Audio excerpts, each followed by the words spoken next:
अस्सलाम वालेकुम। मैं हूँ एनी और आप देख रहे हैं ज़िंदगी के किस्से। और आज का व्लॉग शुरू करते हैं, लेकिन उससे पहले मैं आपको बताऊँ कि मेरे अब्बू की तबीयत बहुत ज़्यादा ख़राब है। आप सब से दुआ की अपील है और आप सब में लाज़मी मेरे अब्बू के लिए दुआ करिएगा कि अल्लाह पाक उन्हें सेहत तंदुरुस्ती दे। तो आज मैंने उनकी तरफ भी जाना है और 2-1 दिन इजाज़त ली हस्बैंड से कि मुझे वहाँ रहने की इजाज़त दें और मैं जा रही हूँ। तो उससे पहले जो घर के काम काज थे वो सारे कंप्लीट कर लिए। जो कपड़े वगैरह धोने थे वो सब कुछ धो के रख दिए और जो काम मैंने सोचे हुए थे कि करके जाऊँगी, वैसे घर तो मेरा पास ही है, जब चाहे मुझे बुला ले मैं आ जाऊँगी। लेकिन ये है कि आप जब जाते हो अम्मी की तरफ रहने के लिए ना, तो घर आप बिल्कुल साफ़ करके जाते हो, लेकिन जब आप वापस आते हो ना तो वो वाली हालत होती नहीं है जैसा आप छोड़ कर गए थे। मतलब इतना गंद बना होता है। मैं तो जब भी आती हूँ ना तो आपको पता ही है मुर्गियाँ रखे हुए हैं, तो उनकी वजह से इतना गंद बना हुआ होता है। तो वो सबसे पहले आके वो साफ़ करना, फिर रूम को साफ़ करना, ये सब कुछ फिर करना पड़ता है। तो खैर ये तो फिर करना ही पड़ता है जब आप अम्मी की तरफ जाओ।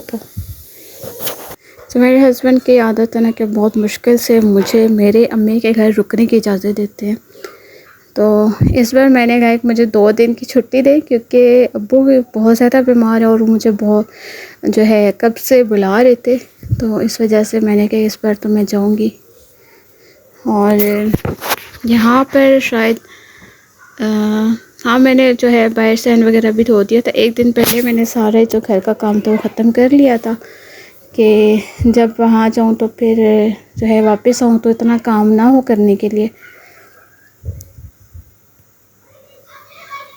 तो यहाँ पे जो मुर्गा था ना, ये पता नहीं क्यों मेरे बार बार पास आ रहा था, तो मैंने कहा कि इसकी वीडियो बना के ना हस्बैंड को दिखाती हूँ। पता नहीं मुझे क्यों उससे इतना डर सा लग रहा था ना तो मैं जब इसकी वीडियो इस तरह बनाने शुरू हुई तो ये ना पीछे हो रहा था और ऐसे लग रहा था कि जैसे जो मुर्गी और मुर्गा आपस में कुछ बात कर रहे हैं। तो ये फिर बाद में मगरिब की जब अज़ान होती है ना तो ये अपने पिंजरे की तरफ चले जाते हैं। तो ये जैसे अज़ान हुई थी तो मुर्गा तो चला गया था, मुर्गी फिर अब चली जाएगी अपने पिंजरे में। तो ये इनका जो है रोज़ का काम है। और 2 जो है मुर्गा है, शायद मुर्गियाँ हैं, ये मुझे सही से पता नहीं है। तो पिंजरे में ही बंद होती है, जब उन्हें खोलते हैं तो ये फिर उनके साथ लड़ाइयाँ करते हैं, इस वजह से उनको बंद ही रखा हुआ है। तो यहाँ फिर मैं अम्मी के घर आ गई थी और मेरे अब्बू ने मुझे कहा था कि मुझे लौकी के कबाब बना कर दो। तो ये फिर उनके लिए मैं कबाब बना रही थी। वैसे लौकी के कबाब में ना और मसाले जो होते हैं वो आप दूसरी तरह ऐड कर सकते हैं, लेकिन ये मैं अब्बू के लिए बना रही थी तो इसमें ना मुझे सुरख मिर्च की जगह ना काली मिर्च मुझे फिर डालनी पड़ी। तो इसका बनाने का तरीका यह है कि आप ना लौकी कद्दूकस कर लें, फिर उसका जो पानी है वो निचोड़ लें और फिर इस तरह कुछ ना वो हो जाएगा। फिर इसमें आपने नमक डालना है। नमक मुझे ज़्यादा लग रहा था तो नमक मैंने कम कर दिया। थोड़ा सा गरम मसाला, हल्दी, सूखा धनिया और काली मिर्चें और लहसुन और हरा धनिया। और जब इसके साथ ना आपने बेसन भी लेना है। बेसन आपने हस्बे ज़रूरत लेना है, बहुत ज़्यादा इसमें ऐड नहीं करना, इतना करना है कि ये आपस में चिपक जाए। तो ये सारा फिर आपको मसाला मैं दिखा रही थी।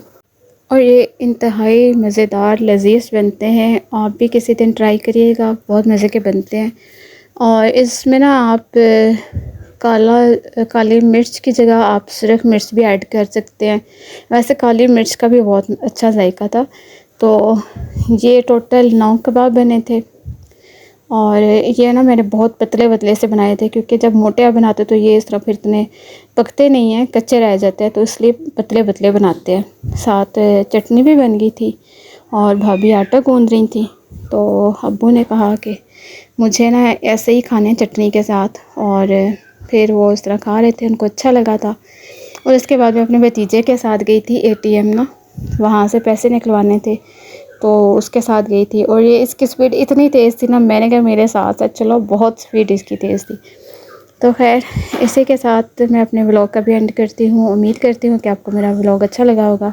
अगर ऐसा है तो प्लीज़ चैनल को लाइक, शेयर, सब्सक्राइब करना हर किस मत भूलिएगा। और हाँ, यहाँ पे मेरी भांजिया पास हो गई थी 9th 10th का जो रिज़ल्ट आया था, तो उसमें तो इसकी हम मिठाई खा रहे थे। तो इंशाल्लाह फिर मिलते हैं नेक्स्ट वीडियो में। तब तक ना बहुत सारा ख्याल रखिए, दुआ में याद रखिए। अल्लाह हाफिज़।